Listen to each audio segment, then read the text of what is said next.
I decided to start traveling in my 20s instead of waiting for retirement, and I'm about to walk you through the steps I've taken in order to get here. Number one, I do pay for everything myself because I've already gotten those comments, and I'm going to tell you how I'm able to pay for my own travels. And number two, I'm not a backpacker, so this isn't a video on how to travel for under $1,000 because truthfully, I don't think that can be done long term. I'll start with what I did to prepare to travel full time, so everything I had to do the months before, then how I pick locations and decide where to go next, and lastly, the cons of traveling full-time, because like everything, it does come with its downsides. Let's begin with the most important step, because I can share all my other tips, but if this step is skipped, then none of the rest will matter. How am I able to pay this? Who funds the trips? How is it even possible? It's possible because I work online. I'm not just traveling, I'm still working, and there's basically 3 ways that you can do this too. Number one, having a remote work. That means working for a company that allows you to work remotely. Thankfully, after 2020, a lot of companies offer this in basically every sector. You work in the medical field, well, now there's teledocs. Fitness instructors, now you have virtual trainings and apps. Teachers, now you have online classes and fully online school. You just have to think outside the box and find those opportunities. Option 2, being a freelancer. This means offering services but not working for one specific company. Fiverr and Upwork have made this easier than ever, and the list of services you can offer is endless. Lastly, option 3, which is the category that I fall into, having a business. Again, like I mentioned in option 1, this could be in any sector, any skill, any expertise that you might have. I founded a marketing agency in 2018, so about 4 years before I started traveling full time. And the services we offer are now all online. They weren't before, but I knew I wanted to have more flexibility, so I started changing what we offered. And now all of our clients know everything is fully online, and the services we offer can be done from anywhere, which is how I'm able to fund the travels. Just like your job funds how you live, my job funds how I live, which is currently traveling. Then we move on to the 3-step checklist. I didn't have all 3 checks done before I packed up my entire apartment.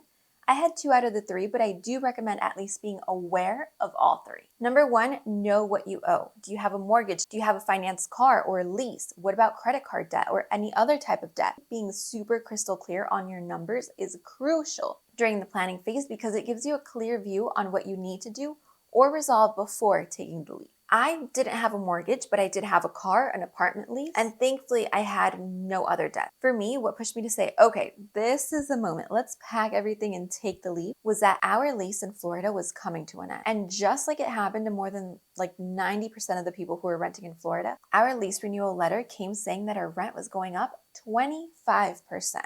The only thing hotter than the South Florida summer sun might be its real estate market. So at that moment, we had 3 options of what we could do. Number 1, we could put a down payment on a house, which we looked into, but I'll explain later why it just didn't make any sense for us. Number 2, renew the lease with the surcharge or downsize to a smaller apartment, which was definitely an option because our apartment at that time was pretty big and spacious, so that was one thing we were considering. And option number 3, not renew it, not find a house, but instead jumping to different countries and just traveling around. Guess which one we picked? And here's where point 2 out of the 3-step checklist comes in.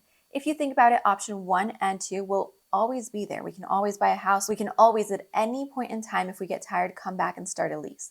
But it was the perfect timing now when our lease was about to end and having no mortgage that it was like, you have nothing to lose. Just do it now. So point 2 is to either make the decision to end your lease, or if you have a mortgage, calculate the numbers to decide, can I pay for it while I'm traveling or should I leave it rented out while I'm abroad? And lastly, number 3 of the checklist, and the one I didn't have done when I decided to take the leap, but looking back, I would recommend it, especially if you're someone that likes having peace of mind, is to have a 6-month fund. While I recommend having it before you take the leap because it does provide peace of mind, I'd also like to add that because I started traveling full time, my monthly costs are now actually lower than when I lived in Florida, and therefore while traveling, I was able to build up my 6-month fund. So just keep that in mind. Once those 3 steps are checked, we move over to the preparation stage. And trust me, the butterflies that you feel during this stage, I mean, I still get goosebumps. For me, this period was about 3 months from the moment I knew I wasn't going to be signing that renewal lease until the day when I got on a flight with no return ticket. During those days, I would wake up like, is this crazy? Is this a wild decision? And I think I would always come back to that moment like, hello, you have nothing to lose. When you get tired, you can always come back, sign a lease immediately, and that's it. Here I am 2 years later. Because if I'm being totally honest, during those times, I would think maybe it's max like a 3-month thing. Never would I have imagined 2 years down the line, I'd still be traveling and sitting here. Step one was to find a storage. While I did sell a lot of things through Facebook Marketplace and OfferUp, there's still papers and things that you want to keep. So my advice is to find a small storage with AC that you can leave your things at.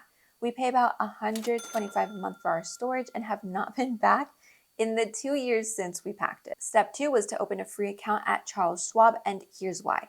Charles Schwab is the only bank that I know of that waives all ATM fees. So no matter what ATM I use in the world, whether I'm in Thailand or Albania, I can withdraw cash in the currency that I need as many times as I want without paying a fee. Normally at all the other banks, you have to use specific ATMs. And on top of that, they charge you for withdrawing money. So you never know how much to withdraw in the currency that you need. If I'm in Europe and I need euros, but I don't know how much I'm going to spend with Charles Schwab, I can withdraw as I need instead of going to a currency exchange place and then having left over and then having to switch it over to dollars. Basically, it's a hassle. And with Charles Schwab, I found that it's very easy. Step number three, health insurance. This varies for everyone because if you have remote work, your company maybe offers it, but for me, I didn't have one that offered me insurance. As a business owner, you're basically responsible for finding your own, and back in the States, I had a normal insurance, but of course, when you're traveling, you just want that peace of mind that you're covered everywhere, no matter where you are, which is why after literally 3 weeks of research, I found the coolest health insurance, and I actually pay less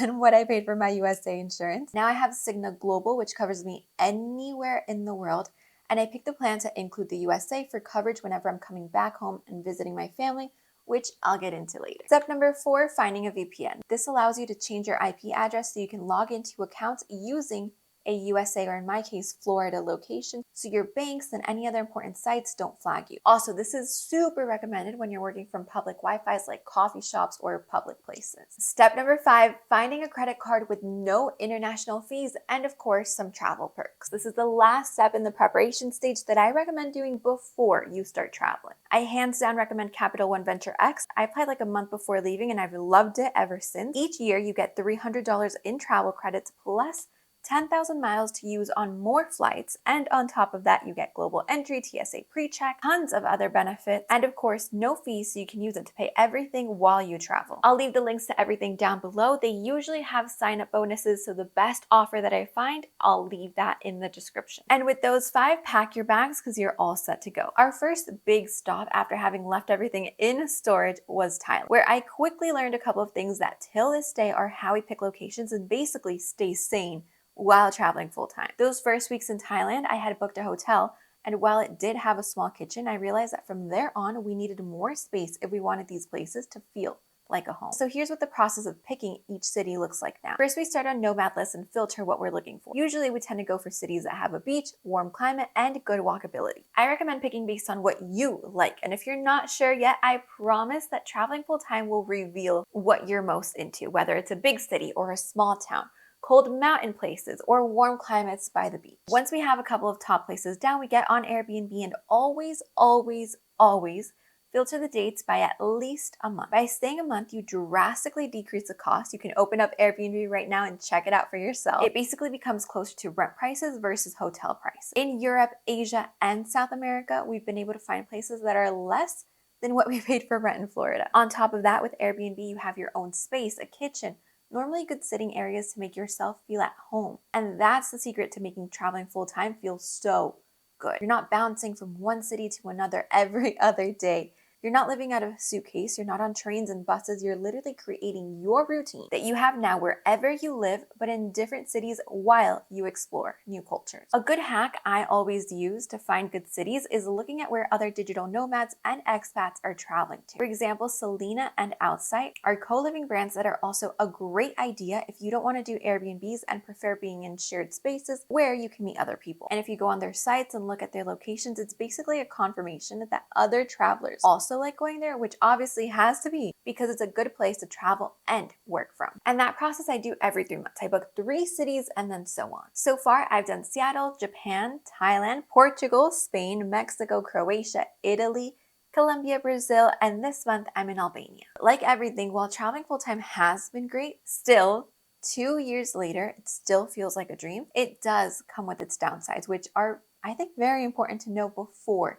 you decide to take the leap. Let's start with the most obvious. You're far from friends and family. I've spent Christmas in Thailand, and luckily my mom wanted to come visit, so I didn't really feel sad for being away. But there have been special occasions where I do feel like I'm missing out. What I do now is that every 3 months I go back, and of course, it doesn't make up for the time that I'm not there. But in a way, I feel like it's even more special now because anytime I go back, I drop everything and it's fully recharging mode with friends and family that normally when I was used to seeing everyone often, I would just take for granted. So it's definitely a downside, but I feel that adding that routine of going back every 3 months has really helped. You're also always in a new language, in a new currency, in a new culture. And I know for some, it can be more challenging. I've loved it because it really pushes me outside of my comfort zone, but it's not always easy. And lastly, the constant explaining of why you're doing it. Everyone always asking, which I know they do out of love because at the end of the day, it's not common. It's not common to be in your 20s traveling the world full time.